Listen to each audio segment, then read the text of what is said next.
Hello, and welcome back to the podcast. Thank you very much for being here. I appreciate it, and I appreciate you guys for spreading the word. It is crazy lately how many people are finding my podcast just related to infinite banking or however they're coming across it. It is awesome. I don't think you guys truly understand. Like, when I say I appreciate it, I have worked my tail off, and it has taken so long to get to the point that people are actually talking about stuff because this has really gotten, infinite banking has really gotten to the point where it's become a somewhat normal conversation. 13 years ago, that wasn't the case. And as much as I love and hate social media, it has been a huge impact on the infinite banking concept in the last 2, 3 years. And there's good and there's bad, but at the end of the day, it has been wonderful for you guys to be able to hear about it. So I love it that you guys are here. Okay, here is what we're going to talk about today. Big, big mistakes. What's that show? Big Mistake. Big. Oh, that was Pretty Woman. I do not remember a lot of quotes from shows, but I absolutely love that. Remember when she went shopping and she's like, big mistake, big, and she kept walking? That is what came to my head when I thought about this conversation that we're going to have today. Because recently it has come to, and it's not recent, it's been happening for years and years and years, but not all life insurance are created the same. Some of them are way more aggressive than I am. I had a new client tell me the other day that he's been mad at me for 2 years because 2 years ago, I met with him and I said, hey, you don't have the money to start the policy. Let's wait until your finances are a little more cleaned up and then we can start. And he told me he's been mad at me because he wanted to start 2 years ago. I still stand behind that decision today. I'm not going to start something if you can't pay it. And this brings us to today's conversation of what we call laddering policies.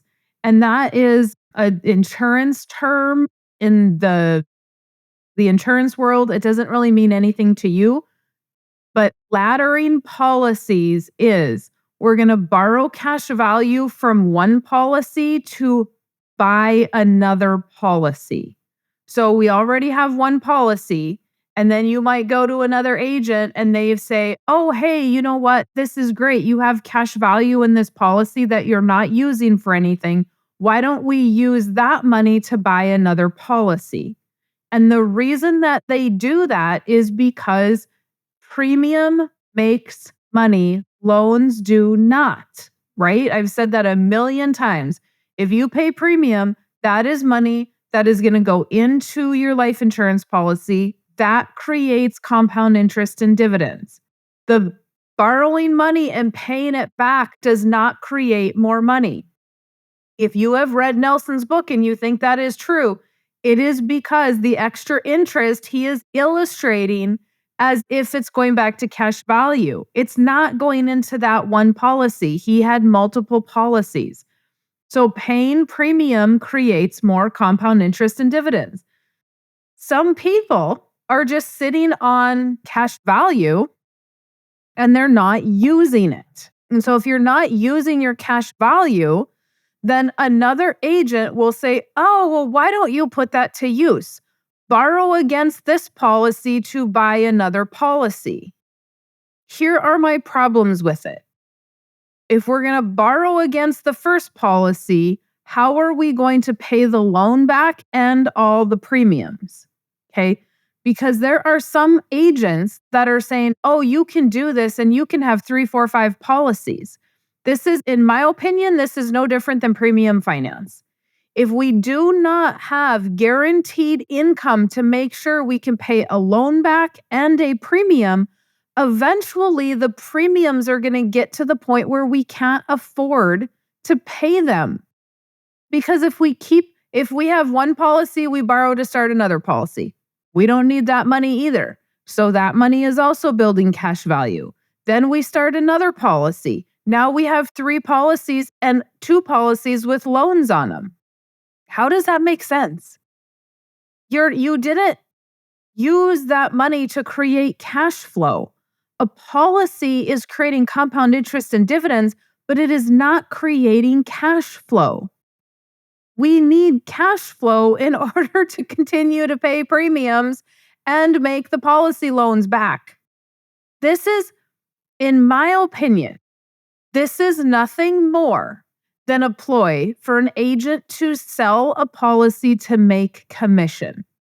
If you are going to do this because we know we have an influx of money coming and we want to save our health rating, or we want to start another policy because we know we are going to maybe come into a windfall of money, there could very well be a reason for this, but it would be rare, right? It wouldn't be something that happens all the time. And so we have to be super aware of what we're doing. Now, some of this not only falls back on the agent, but it is also going to fall back on the consumer. I've probably met with 10 people throughout my 13 years of doing this that have policies with other agents and they're too big, they can't pay them. Okay. It even happens to my clients.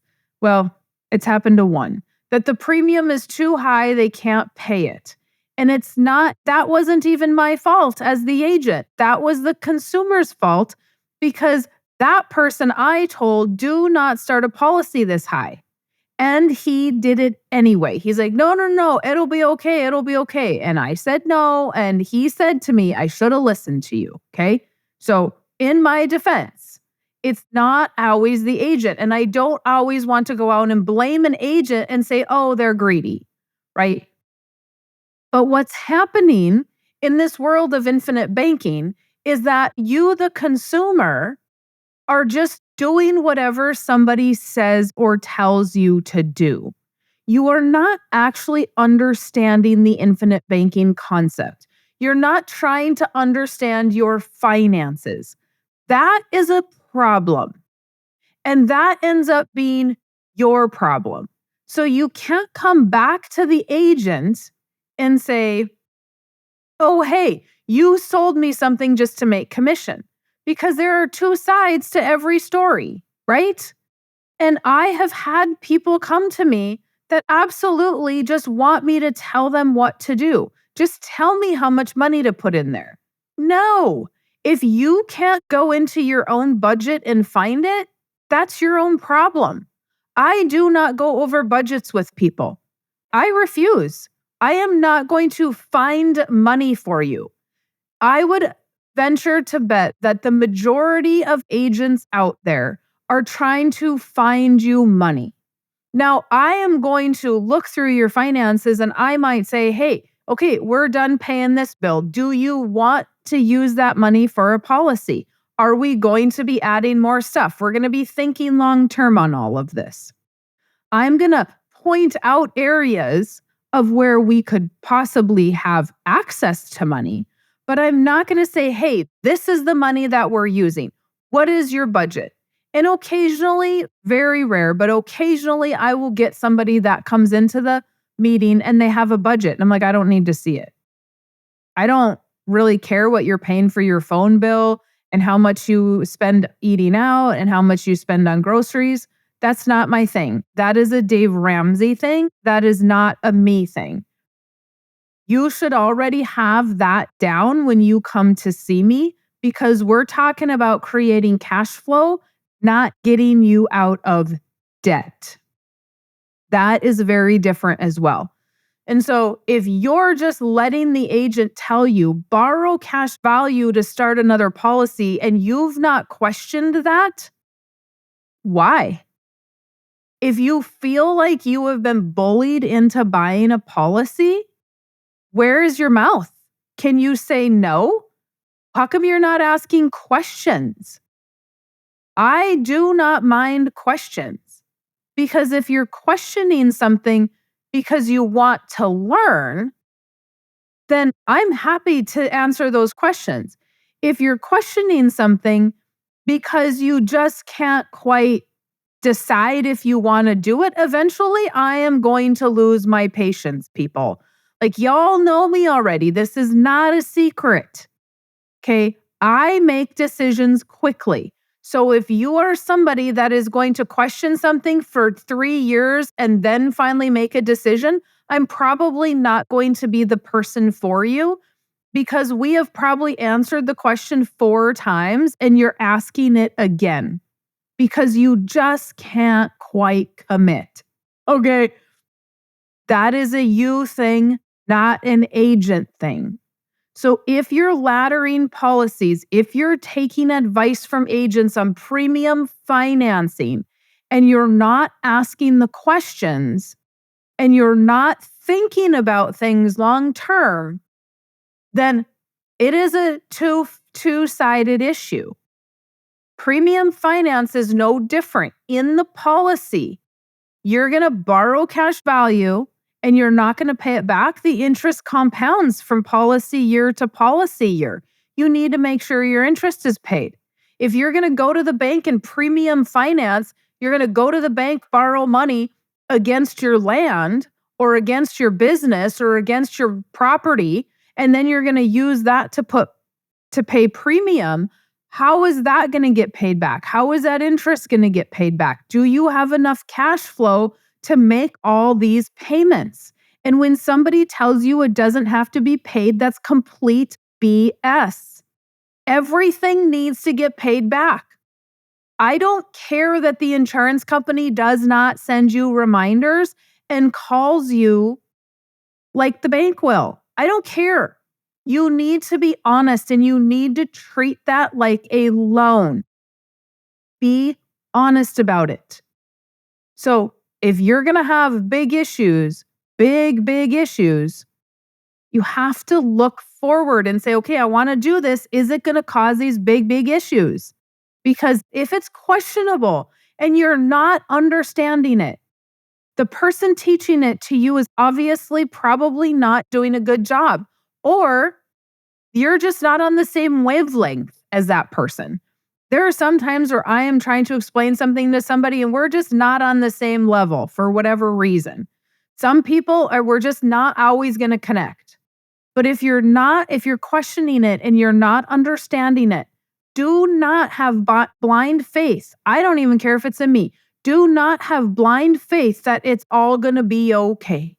I am not going to sell somebody a policy if they don't understand it. And there have been times where I've thought people understood it and clearly they didn't. And now we're confused and we're backpedaling and we're going back. When I say backpedaling, we're backpedaling to the beginning and starting all over. And then they maybe don't necessarily love it because they finally got it, or they just can't get it. And so they're frustrated 3, 4, 5 years in. Well, you should have not trusted me or anybody else in the beginning. And so there is an agent side to this and there is a consumer side to this.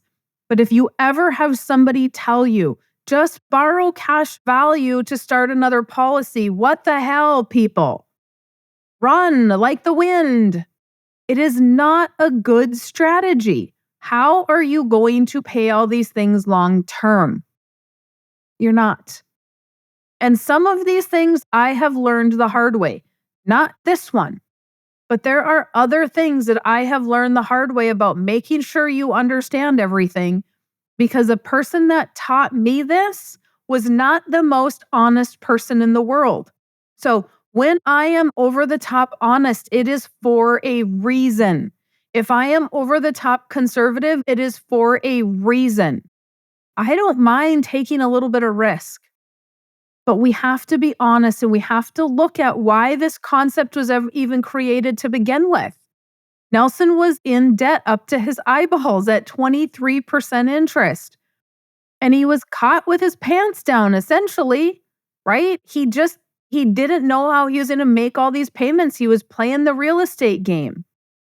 And what are we doing today? We're playing these huge games. And we may not understand all of it. We might grow our policies too quickly, and we may not understand it all. So question everything. If there's anything that you feel is a little bit off, make sure that you are questioning that. I had somebody tell me the other day, it is this meeting, this first meeting with me was overwhelming because I sort of open up the fire hose on ideas, on how the policy works, on how interest works, on how the loans work. Like I am giving you as much information as I can in that very first meeting. So you walk away and go, oh my gosh, okay, I know how everything works, but it's a lot. And so for some people, it depends what they have going on. It can be more than others because of family stuff and strategies and all that kind of thing. Some of that was a warning. Some of that was just use common sense. If it doesn't feel right, if your gut says this does not feel right, then don't do it. Because if my gut says you shouldn't have a policy, I'm not selling you a policy. Okay. Let me know if you guys ever have questions. If you've come across an agent it's kind of iffy, like what they're telling you is maybe kind of iffy, just email me and say, hey, this is what they told me. Is it right or wrong? Yeah, I'll answer that, right? I might have a couple questions about it, but I will answer it. So let me know if you need anything. MaryJo@withoutthebank.com. Happy to answer any of your questions. If you've not gotten the books yet, you know the routine. Go to withoutthebank.com, grab your books, grab the bundle, get them all, get Nelson's book. Make sure that you're adding Hez in there. It is amazing. And then set up your appointment and let's visit. All right, guys. You know where I'm at if you need me. Have a fantastic rest of your day.